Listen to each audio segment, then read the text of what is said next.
Assalamualaikum warahmatullahi wabarakatuh. Halo anak-anakku, berjumpa kembali bersama Ustadz Tamam. Kali ini kita akan belajar PPKN. Di pelajaran kali ini kita akan membahas di KD 3.4, yaitu tentang makna persatuan dan kesatuan. Baik anak-anakku, sebelum kita belajar untuk hari ini, marilah kita bersama awali dengan membaca basmalah bersama. Bismillahirrahmanirrahim. Semoga pembelajaran hari ini bisa banyak manfaat yang kalian dapatkan. Nah, tujuan pembelajaran hari ini yaitu dengan membaca teks, siswa mampu mengetahui makna persatuan dan kesatuan dengan teliti.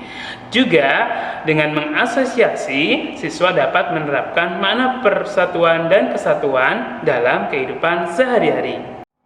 Baik anak-anakku, tentunya kalian sudah tidak asing lagi dengan namanya persatuan dan kesatuan. Mulai dari kelas 4, kelas 5, kalian sudah diajarkan apa itu makna persatuan dan kesatuan.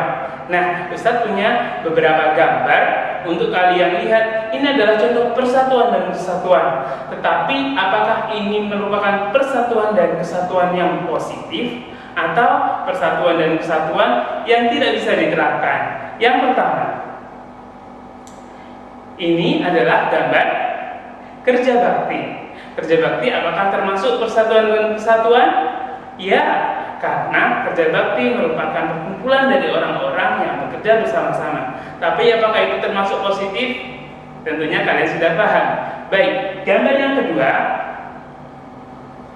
Gambar yang kedua adalah tawuran. Apakah itu termasuk persatuan dan kesatuan? Iya, tetapi apakah itu persatuan dan kesatuan yang positif? Tentunya tidak.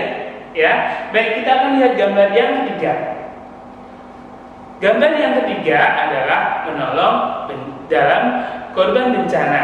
Ini adalah salah satu contoh penerapan persatuan dan kesatuan yang hari ini mungkin ada di sekitar kita. Hari ini sedang musimnya penghujan. Jadi hari ini beberapa daerah ada yang kena banjir. Maka kita harus memiliki sikap persatuan dan kesatuan untuk menanggulangi bencana ini. Kemudian yang selanjutnya, ini adalah gambar yang sering kita jumpai ketika di kelas. Apa itu? Yaitu contekan. Pernahkah kalian melakukannya? Semoga saja tidak. Nah, itu juga merupakan salah satu contoh persatuan. Tetapi apakah itu positif? Tentu tidak ya. Jadi itu tidak bisa dilakukan. Baik, setelah kita melihat beberapa tayangan gambar yang saya sediakan tadi, kita akan melihat sebenarnya apa yang dimaksud dengan persatuan dan kesatuan. Persatuan adalah perkumpulan dari berbagai komponen yang membentuk menjadi satu. Sedangkan kesatuan yaitu hasil perkumpulan tersebut yang telah menjadi satu dan utuh. Contohnya misalkan, kita dalam satu kelas itu merupakan contoh persatuan. Tetapi ketika dalam satu kelas itu tidak kompak, maka tidak ada yang namanya kesatuan. Tetapi kalau kompak, barulah terbentuk namanya persatuan dan kesatuan. Anak-anakku, perintah persatuan dan kesatuan ini juga ada dalam Al-Quran, yaitu di surat Ali Imran ayat 103, yang artinya, dan berpeganglah kamu semuanya kepada tali atau agama Allah, dan janganlah kamu bercerai-berai, dan ingatlah akan nikmat Allah kepadamu ketika dahulu pada masa jahiliyah, yaitu bermusuh-musuhan. Maka Allah mempersatukan hatimu, lalu menjadikan kamu karena nikmat Allah orang-orang yang bersaudara. Jadi sangat tersirat di dalam Al-Quran juga menyuruhkan kepada umat manusia untuk selalu bersatu dan tidak bercerai-berai. Supaya apa?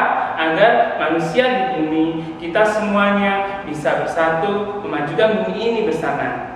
Nah, kita akan lihat materi selanjutnya, yaitu tentang prinsip-prinsip persatuan. Ada beberapa prinsip persatuan. Mari kita lihat.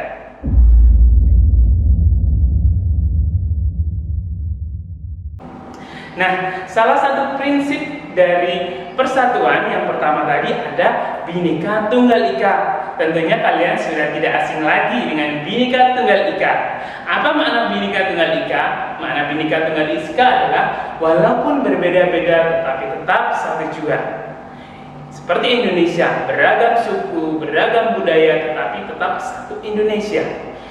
Bhinneka Tunggal Ika ini diambil dari kitab Sutasoma. Nah, ini adalah gambar dari kitab Sutasoma. Kitab Sutasoma ini yaitu dikarang oleh Empu Tantulak. Empu Tantulak ini hidup pada zaman Majapahit. Bahasa yang digunakan ini adalah bahasa Jawa kuno. Ada beberapa literatur yang mengatakan bahwa bahasa yang digunakan adalah bahasa Sanskerta. Nah, anak-anakku, prinsip-prinsip persatuan sudah kalian ketahui. Nah, sekarang Ustaz akan memberikan satu contoh kenapa perlu adanya persatuan. Kita lihat filosofi Sapulidi di samping Ustaz. Nah, contohnya filosofi ini dimaksudkan, misal kalian memiliki satu sapu lidi. Kalau satu sapu lidi itu digunakan untuk menyapu, kira-kira bisa? Tentunya tidak bisa. Kemudian kalau sapu lidi ini dijadikan satu, maka apa yang bisa kita lakukan? Tentunya sapu ini bisa kita pakai untuk menyapu di halaman. Kemudian sapu ini juga memiliki kekuatan yang kuat. Ini sama dengan pepatah lama yang dulu pernah kalian dengar, yaitu bersatu kita teguh, bercerai kita runtuh. Juga ada di pepatah yang lain yang menggambarkan persatuan dan kesatuan, yaitu berat sama dipikul, ringan sama dijinjing.